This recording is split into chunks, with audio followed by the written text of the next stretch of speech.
I'm Bridget A. from Drunk Dog Creative, and today I'm going to do a quick tutorial on how to make beautiful little flowers using the Stampin Up Petal Park Builder. This is one of the Stampin Up punches that's available in the current catalog and the new catalog that starts in May. It kind of folds flat for easy storage, and you just unlock it to be able to punch, and it does your leaves and 3 petals that you can layer as flowers. Now, when I demonstrate this, I'm going to be using the brand new 2024 to 2026 in colors. There's 5. Stampin' Up! Brings out a stack of 5 that last for 2 years and then they're gone. And they bring out everything that coordinates. Ink, re-inkers, markers, alcohol markers, designer series paper, which is our patterned paper, cardstock, embellishments, ribbons, all coordinate with all of our colors really, but especially with these. There's 5 this year. I'll give you a little sneak peek on the embellishments. There's Petunia Pop, Pretty in Pink, Summer Splash, which is a blue, Shy Shamrock, which is a green, and Peach Pie. So the colors for the next 2 years are these kind of bright, happy colors. The colors from last year still carry on for another year, and they're sort of darker, more subtle colors. So there's always that contrast, so you get 2 years out of them. I am going to use just some scraps of Petunia Pop and Shy Shamrock and some ink pads and these embellishments and a few simple tools to show you how to make some little flowers that you can use for your scrapbooking and card making projects. So I'll just turn the camera around and I'll be right back to demonstrate. All right, here we are at my workspace. I've got a couple of the mini blending brushes that I'm going to use. I've got these come as a set of 5, not from Stampin' Up, but they're really used for modeling anything, for fondant or whatever, but I use them for paper craft. I've got some scraps of paper, my Stampin' Pick, which I never go without, some of the liquid glue from Stampin' Up, my 2 stamp pads, and I have my Stampin' Up piercing pad and embellishments. So this is so easy to make these flowers. I'm going to first cut out the petals from my Petunia Pop. And if you want to line things up well, so that you make sure you're not like off the paper, you just flip your punch over and do it upside down. And that lets you know that you've got everything there. And I just simply do that. And I've got my 3 flower petals now to turn over. And I'm going to use this little scrap, and I've cut it short so that I can punch out a bunch of leaves without wasting too much of it in the other area. So I'm just going to do 3 little leaves. I like working in odd numbers for things like this. So that's the Petal Park Builder Punch. And this is Shy Shamrock and Petunia Pop. Now, you can just leave that alone and stack them together, no problem. And they'll just kind of look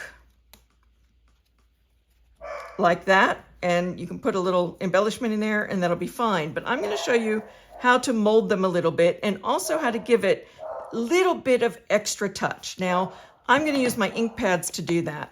This is not something you have to do, but I think it gives it just a little extra look. So I'm going to bring my Chuck's White nearby too.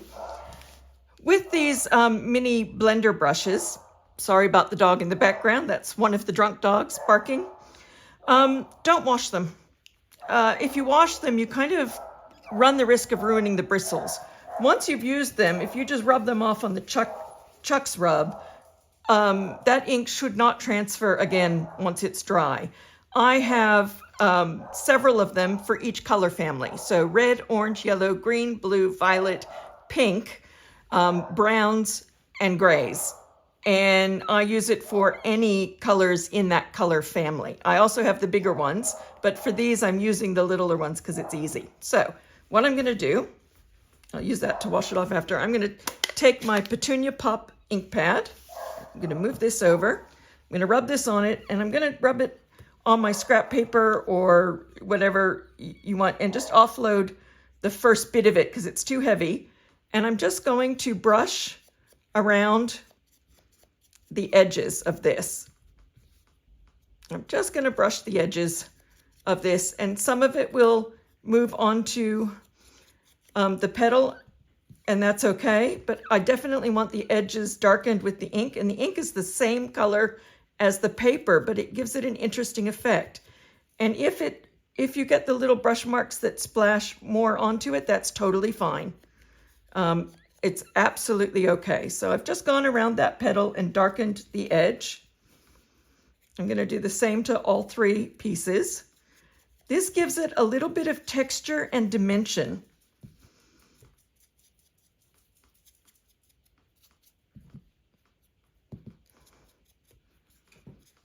See, if you don't offload it, you get a little bit too much on it. Oh, like there, but that's okay. Doesn't matter, it's all good. You'll see why in a minute. So I'm doing all three, making sure I get the edges dark and just a tiny bit of it onto the petals in what looks like a little brushy splash kind of look. Doesn't have to be, it can just be the edges. But I'm gonna do that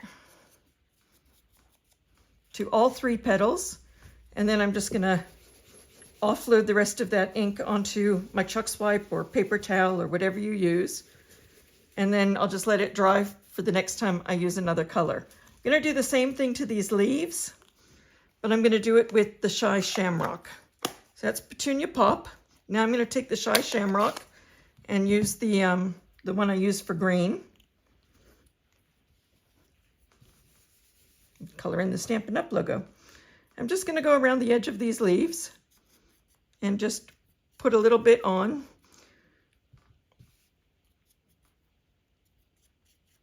And just a little more at one end so that it kind of comes onto the leaf a little at one end, which gives it just a bit of shading and texture. This is really easy. You don't have to worry about if it comes onto it or not, because it just adds to it. It's not really a problem. See, like that did there. Just put a little more on the other side. It just adds a bit of interest and texture to it.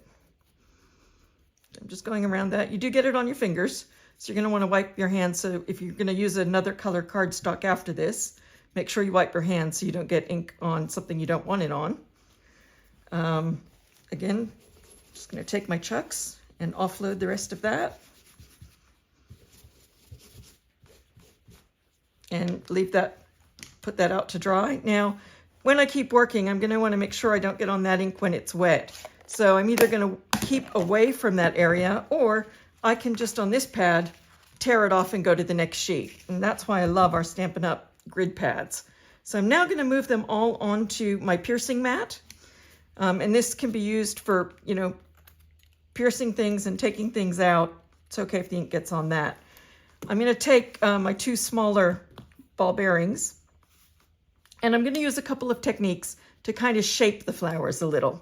So I'm going to start with the big one. I'm going to turn it over, and I'm going to use something that probably the smallest one, and I'm just going to go around the outside of each of those leaves and just press on it a little bit. Just like that. Press on that a little bit, and then I'm going to just draw in a little bit to the middle from there. Not too hard, just a little. This is the back, remember? And that's given some texture. And then I'm going to take whatever size ball fits the middle the best. And again, you don't have to be too precise. And I'm going to push that in. So now what I've got is, instead of a very flat leaf, I've got something that has a bit of frill and a bit of texture to it. And I'm going to do exactly the same thing to the back of each of these. And by this time, you're getting into the smaller balls. Just going around that outside, and here I'm just going to put a little indent in the middle instead of drawing it. I'm going to flip it over, and with that same slightly larger ball, push in. Then I'm going to take the smallest ball and decide which side I want to use as the back. So that's probably the back. And I'm just going to push once on each of those petals, since they're kind of small, kind of in the middle, and then take another ball and push its middle in.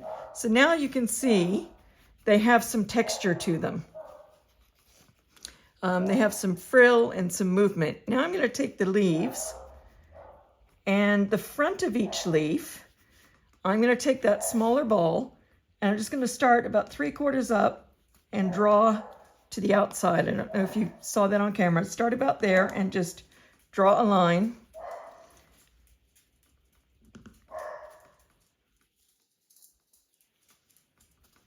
Hold the tip and gently kind of pull a line, and that just kind of pulls it up a little. We'll put those aside for a minute.